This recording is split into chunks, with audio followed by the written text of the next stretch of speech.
دوسرے سے نہیں پائی، اور جب تو نے دوسرے سے پائی تو فخر کیوں کرتا ہے کہ گویا نہیں پائی؟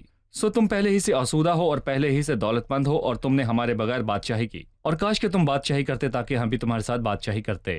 بھائی ہمیں اس حوالے کے متعلق بتائیے۔ دیکھیں، پچھلی قسط میں ہم نے سیکھا کہ ان میں رہنماؤں اور استادوں پر فخر کرنے کے باعث تقسیم موجود تھی۔ اپنے عظیم اور پھر دانا انداز میں ان خادموں کے نام نہ لیے جو ان میں موجود تھے، سو وہ ان خادموں کی جگہ اپنا اور اپولس کا نام لیتا ہے، اور اسی لیے وہ یہاں پر یوں کہتا ہے کہ میں نے اپنا اور اپولس کا نام مثال کے طور پر شامل کیا تاکہ کوئی اور شرمندہ نہ ہو، تاکہ تم ہمارے وسیلے یہ سیکھو کہ لکھے ہوئے سے تجاوز نہ کرو اور ایک ہی تائید میں دوسرے کے برخلاف شیخی نہ مارو۔ اس آیت کا کیا مطلب ہے اور جو کچھ اس آیت میں لکھا ہے اس کی روح کیا ہے؟ بائبل کی روح ہے کہ خدا کی تمجید کرو، کسی انسان کو جلا نہ دو، یہی موسیٰ نے کہا، کیونکہ میں خدا کے نام کا اشتہار دوں گا، تم ہمارے خدا کی تعظیم کرو۔ اور داؤد نے کہا، میرے ساتھ خدا کی بڑھائی کرو۔ گویا وہ یہ کہتا ہے کہ لکھے ہوئے کلام کی روح یہ ہے کہ خدا کا نام بلند کیا جائے۔ سو کسی خادم کو جلال دینا یا ایک کی تائید میں دوسرے کے برخلاف ہونا غلط ہے۔ صحیح۔ پھر اس نے ان سے کہا، تجھ میں اور دوسروں میں کون فرق کرتا ہے؟ بالکل۔ تو آپ اس کے متعلق بتائیے کہ تم تو پہلے ہی سے آسودہ ہو اور پہلے ہی سے دولت مند ہو، اور تم نے ہمارے بغیر بادشاہی کی، اور کاش کہ تم بادشاہی کرتے۔ آیت نمبر 7، تجھ میں اور دوسروں میں کون فرق کرتا ہے، اور تیرے پاس ایسی کون سی چیزیں ہیں جو تو نے دوسروں سے نہیں پائیں؟ اور یہاں وہ روحانی معاملات کی بات کرتا ہے، نہ کہ جسمانی باتوں کی۔ وہ اس خادم سے یہ کہنا چاہتا ہے جس کے پاس کلام کی نعمت ہے کہ یہ تحفہ خدا کی طرف سے ہے، نہ کہ اس کی اپنی طرف سے۔ سو نہ شیخی مارو اور نہ ایمانداروں کو اپنے آپ پر فخر کرنے دو۔ اور پھر وہ اپنے خطاب کا رخ کلیسیا کی طرف کرتا ہے۔ وہ کہتا ہے، سچائی یہ ہے کہ تمہارے کاموں میں ظاہر ہوتا ہے کہ تم خدمت کی مشکلات اور ان کی تکالیف سے واقف نہیں ہو۔ تم تو پہلے ہی سے آسودہ ہو، لیکن ہم اب بھی بھوکے ہیں۔ تم پہلے ہی دولت مند ہو، ہم غریب ہیں۔ تم نے ہمارے بغیر بادشاہت کی، اور یہ سنجیدہ طور پر طنزیہ جملہ ہے۔ اس کا مطلب ہے کہ تم نے خود کو مسیح کی بادشاہی میں جان کر ہمیں خادم ہوتے ہوئے تکلیف اور ذلت اور شرمندگی میں چھوڑ دیا۔ ہم دور ہیں اور شرمندگی میں جیتے ہیں۔ ہم شرمندگی میں جیتے ہیں، اور انہوں نے یہ نہ جانا کہ خود مسیح کو رد کیا گیا اور اس کی بادشاہی کا وقت نہیں آیا، جبکہ وہ واقعی بادشاہی سے محظوظ ہوئے، گویا وہ بادشاہت میں اس میں پہنچ چکے ہیں۔ بالکل۔ اس نے ان سے کہا، کاش کہ تم بادشاہی کاش کہ تم بادشاہی کرتے تاکہ ہماری مصیبت کا وقت ختم ہوتا اور ہم بھی بادشاہت کرتے۔ وہ یہ کہہ کر واضح کرتا ہے، میری دانست میں خدا نے ہم رسولوں کو سب سے دانا ٹھہرا کر ان لوگوں کی طرف پیش کیا جن کے قتل کا حکم ہو چکا ہو، کیونکہ دنیا اور فرشتوں اور آدمیوں کے لیے ایک تماشا ٹھہرے۔ اور میں کہوں گا کہ یہ ایک خوبصورت مثال ہے اس وقت کی تہذیب جو کچھ کرنا تھا اس کے متعلق بات کی گئی ہے کہ یونانی اکھاڑوں اور کشتی کے میدانوں میں کیا کیا کرتے تھے۔ جن پر سزائے موت کا حکم ہوتا وہ انہیں اس میں دھکیل دیتے تھے۔ مجرموں کو ان درندوں کے آگے، وہ ان درندوں کو ان پر چھوڑ دیتے کہ وہ ان سے کھلواڑ کریں۔ وہ انہیں بھوکے شیروں اور چیتوں کے آگے ڈالتے۔ وہ ان درندوں سے لڑتے، لیکن وہ درندے انہیں کھا جاتے۔ اور وہاں تماشائی بھی ہوتے جو اس منظر کو تماشائی بھی ہوتے۔ سو اس نے ان سے کہا، کیونکہ ہم ایسی مصیبت کا سامنا کرتے ہیں اور باقی دنیا کے سامنے ہم کو تماشا بنا دیا گیا ہے، جو آدمی اور فرشتوں دونوں سے ظاہر کی گئی اور دونوں ہونے والے کام کو دیکھتے ہیں۔ یہ وہ قیمت ہے جو ایک ایماندار مسیح کی پیروی کی خاطر چکاتا ہے۔ جی، لوگ کہتے ہیں خادم کا فائدہ ہے، لیکن ایک سچا خادم وہ ہے جو مشقت اٹھاتا ہے، راہ چلتے ہوئے دکھ اٹھاتا اور روتا ہے، اور صلیب اٹھا کر مسیح کے پیچھے چلتا ہے۔ ہم ایک وقفے کے بعد مہمانوں کے سوالات کے ساتھ حاضر ہوں گے۔ ناظرین، ایک چھوٹے سے وقفے کے بعد دوبارہ حاضر ہوں گے، ہمارے ساتھ رہیے۔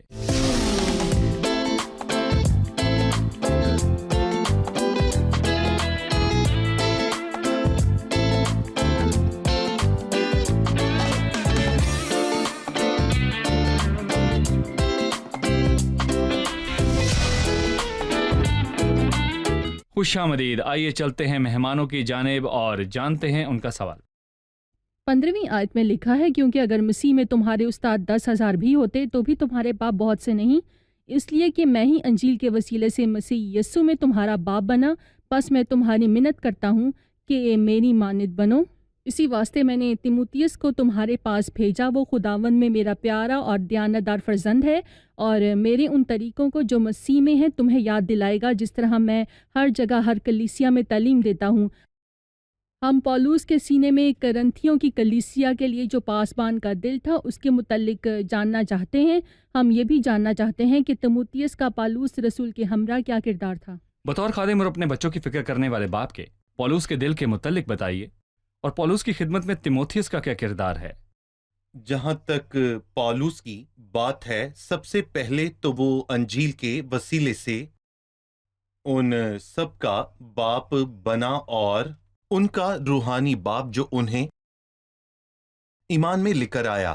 پہلی روحانی بات، باپ کا مطلب کہ اس نے روحانی انہیں ایمان میں بلدیت کا شامل مطلب کیا۔ یہ ہے کہ یہ خوبصورت بات ہے کہ یہ باپ، اور جیسا کہ ہم میں سے ہر ایک باپ کرتا ہے کہ جب وہ کسی بچے کا باپ بنتا ہے تو اسے چھوڑتا نہیں، صحیح۔ بلکہ اسے پالتا ہے اور اس بچے کی دیکھ بھال کرتا ہے، اور یہاں پالوس بھی یہی کرتا ہے۔ اس نے محبت کے ساتھ ان کی دیکھ بھال کی، اور محبت کا روح ان دونوں خطوط کو میں کہوں گا کہ کرنتھس کی کلیسیا میں مقبول کرتا ہے، لیکن اس نے ان کو سیر بھی کیا، اور اس نے انہیں ملامت بھی کی، اور اگر باپ اپنے بچوں کو ملامت نہیں کرتا تو میں کہوں گا وہ انہیں بگاڑتا ہے، اور ان کی پرورش ٹھیک نہیں ہوتی۔ جو باپ اپنے بچوں کی تربیت نہیں کرتا انہیں بگاڑتا ہے۔ جی بالکل صحیح۔ سو پولس نے وہی کردار ادا کیا۔ دیکھیں اس نے کیا کہا۔ اس نے کہا، اسی لیے کہ میں ہی انجیل کے وسیلے سے مسیح یسوع میں تمہارا باپ بنا۔ پہلی بات، سو اس سے ظاہر ہوتا ہے وہ روحانی باپ ہے۔ دوسری بات، میں تمہارے لیے خود کو بطور نمونہ پیش کرتا ہوں، پس میں تمہاری منت کرتا ہوں کہ میری مانند بنو۔ برتاؤ اور اعمال، سو باپ خود کو ایک نمونے کے طور پر پیش کرتا ہے۔ اور نمبر 3، وہ اپنے بچوں کو یاد دلاتا ہے جو کچھ وہ بھول چکے ہیں۔ اسی واسطے میں نے تیموتھیوس کو تمہارے پاس بھیجا، جو میرے ان طریقوں کو جو مسیح میں ہیں تمہاری یاد دلائے، حالانکہ میں تمہارے ساتھ 1 سال سے زیادہ رہا۔ چوتھی بات، میں اپنے بچوں کو ملامت کرتا ہوں۔ تم کیا چاہتے ہو کہ لکڑی لے کر میں تمہارے پاس آؤں، یا محبت اور نرم مزاجی سے؟ اور جہاں تک تیموتھیوس کی بات ہے، اس کا پالوس کے ہمراہ ایک اہم کردار ہے، اور یہاں سب سے پہلے اس نے کہا میرا دیانتدار۔ پیارا فرزند، خداوند میں میرا ایماندار فرزند۔ اور پالوس نے تیموتھیوس کو گود لیا تھا، اور یہ خادم ہوتے ہوئے ہمارے لیے ایک سبق ہے۔ اپنے سے چھوٹوں کی تربیت کریں، اپنے چھوٹے بھائی جو خدمت کرتے ہیں، کیونکہ 1 سال بعد وہ خادم ہوں گے، جیسے پولوس اور تیموتھیوس۔ جیسے پالوس اور تیموتھیوس، جیسے کسی باپ کا فرزند ہوتا ہے۔ ڈاکٹر فرید، ہماری کلیسیاؤں میں پولوس اور تیموتھیوس کی مثال کی اشد ضرورت ہے۔ وہ بزرگ جو جوانوں کو خدمت میں تعلیم و تربیت فراہم کرتے ہیں، جوانی کے ولولے کے ساتھ تجربہ بھی شامل ہو جائے تو کلیسیا میں کمالات ہو سکتے ہیں۔ خدا آپ کو برکت دیں۔ چلیے مہمانوں سے جانتے ہیں کہ انہوں نے کیا سیکھا۔ پولوس رسول نے اس باب کی شروعات میں کہا کہ ہم خدا کے بھیدوں کے مختار ہیں۔ اس کا کیا مطلب ہے؟ خدا کے بھیدوں کا مختار ہونے سے مراد خود سے اور دوسرے رسولوں سے ہے۔ مختار کا مطلب ہے کہ ایک امیر شخص ہے جس نے اپنا سب کچھ تجارت اور منافع پانے کی خاطر ایک مختار کے ہاتھ میں سونپا ہے۔ خدا کے بھید، جیسا کہ ہم نے پہلے سمجھا، کہ وہ باتیں ہیں جنہیں پرانے عہد نامے میں ظاہر نہیں کیا گیا، اور رسول نے ان کا اعلان ان خطوط کے جو انہوں نے لکھے یا اپنی منادی کے ذریعے کیا۔ صحیح۔ یہ بتائیے کہ وہ کون سی 3 عدالتیں ہیں جن میں ایک ایماندار یا خادم کو اپنی خدمت کے لیے کھڑا ہونا ہوگا؟ ایک ایماندار یا خادم پر انسانوں کی عدالت، پالوس نے اس کی تذلیل نہیں کی، لیکن اس نے اسے سب سے چھوٹی بات کہا ہے۔ پھر ضمیر کے وسیلے سے ایک خادم کی اپنی عدالت ہے، یہ صحیح ہے، لیکن میں اس پر انحصار نہیں کر سکتی۔ پھر خداوند کی عدالت ہے جو کہ صحیح ہے، ہمیں جاننا ہے کہ خداوند عادل ہے، سو میں خود کو اپنا یا اوروں کا عادل نہ ایک بناؤں۔ دن خداوند ہر چھپی بات کو ظاہر کرے گا۔ شکریہ، خدا آپ کو برکت دے۔ بھائی آپ کا بھی شکریہ۔ اگلے پروگرام میں ہم اپنے مطالعے کو جاری رکھیں گے۔ عزیز ناظرین، عظیم رسول پولوس نے خود کو خادم اور خدا کے بھیدوں کا مختار ہی جانا۔ خدا ہی نے اسے رسول ہونے کے واسطے بلایا، اسے زندہ مسیح نے بلایا جو جلال میں تھا، لیکن اس نے اس پر شیخی نہ ماری کہ اس نے لوگوں میں خدمت کی۔ اس نے کہا میں خادم ہوں اور خدا کے بھیدوں کا مختار ہوں۔ واحد بات جو ایک پرہیزگار ایماندار کو ممتاز کرتی ہے، جو ایک خادم مسیح سے سیکھتا ہے، وہ حلیمی ہے۔ حلیمی ایک پرہیزگار ایماندار کو ممتاز کرتی ہے. جو کوئی بھی شیخی مارتا ہے اس میں مسیح کا روح نہیں ہے. جو کوئی فخر کرتا ہے مسیح کا شاگرد نہیں ہے. جس نے کہا مجھ سے سیکھو کیونکہ میں حلیم ہوں اور دل کا فروتن، تو تمہاری جانیں آرام پائیں گی. اگر آپ خادم ہیں کسی بھی طرح یا کسی بھی حلقے کے اندر ہیں، آپ کی اصلی جگہ ان کے قدموں میں ہے جن کی آپ خدمت کرتے ہیں. آپ کو لوگوں کے پاس جانا ہوگا اور عملی طور پر ان کے پاؤں دھونے ہوں گے. خدمت پست ہو کر کی جاتی ہے، بلند ہو کر نہیں. آپ تب تک لوگوں کو تعلیم دیتے ہیں جب تک وہ مسیح میں پیدا نہ ہوں. آپ ان کے بوجھ کو اٹھاتے ہیں. خادم وہ ہے جو لوگوں کی ضرورت میں ان کی مدد کرتا ہے. وہ ان پر بوجھ نہیں ڈالتا جو اسے سونپے گئے ہیں. ہم بائبل میں یہ نہیں پڑھتے کہ خادم ان لوگوں سے بڑا ہے جن کی وہ خدمت کرتا ہے، یا وہ لوگوں کا باس ہے. وہ لوگوں کو مجبور نہیں کرتا کہ اسے مالک یا باپ کہیں. اگر آپ مسیح کی مانند خدمت کرنا چاہتے ہیں تو آپ مسیح یسوع سے سیکھیں، جس نے کہا پس جب مجھ خداوند اور استاد نے تمہارے پاؤں دھوئے تو تم پر بھی فرض ہے کہ ایک دوسرے کے پاؤں دھویا کرو. آج کا سوال، پولوس کی اس بات کا کیا مفہوم ہے کہ ہم دنیا اور فرشتوں اور آدمیوں کے لیے ایک تماشا ٹھہرے؟ جی ہاں، پولوس کی اس بات کا کیا مفہوم ہے کہ ہم دنیا اور فرشتوں اور آدمیوں کے لیے ایک تماشا ٹھہرے. آنے والی قسط میں آپ سے پھر ملاقات ہوگی. خدا آپ کو برکت دے.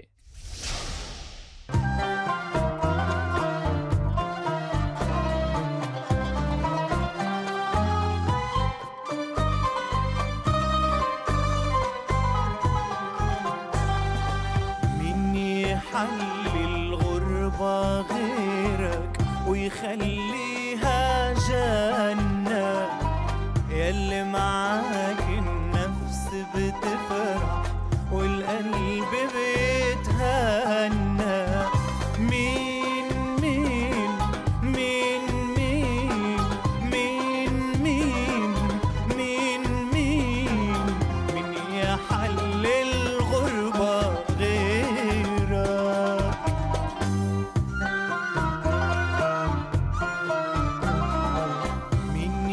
طهر قلبي غيرك وأكون أنا ما أنا، وأقضي باقي الغربة في خوفك وأنا فكري في السماء. مين مين مين مين مين مين مين مين مين يحل الغربة